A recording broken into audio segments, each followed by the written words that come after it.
I remember being at Colonel Corso, the man who wrote The Day After Roswell, and at his home back some years ago, and there was a whole lot of materials that he had there that had not been published and never, I suspect at this point, never will be. He's passed away now. But one of the things that I learned was that back in 1956, he was at White Sands in that area at where we set off the first nuclear bomb at Trinity site, and Holloman Air Force Base. And there were a lot of ET craft that were coming in because they were very concerned about us developing atomic weapons and the potential to destroy the Earth, but perhaps also us being a threat down the road to other civilizations.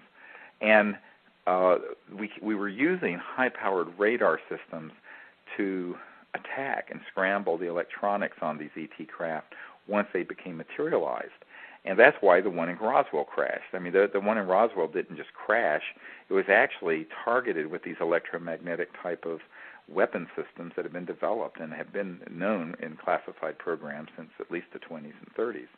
Well, Corso saw one of these come in on radar and then saw it come down out in the White Sands, out on the range far away. So he hopped in his Jeep, went out there, and he saw this craft that was disc-shaped, and it was completely shiny, metallic, present.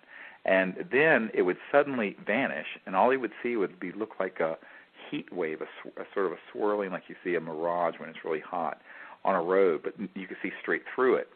And then it would totally rematerialize, and then do that, and did it back and forth, as if it was teaching him about the nature of their technologies. Finally, it stayed materialized, and an ET being appeared outside of it with one of these little communication devices, and that communicated directly through thought to Colonel Corso, and basically asked the colonel to switch off these high-powered radar systems that had been designed to interfere with the electronics of these ET craft. And Colonel Corso, being a brash young military guy, said, "Well, what's in it for me?" And the ET said, "A new world, if you can take it."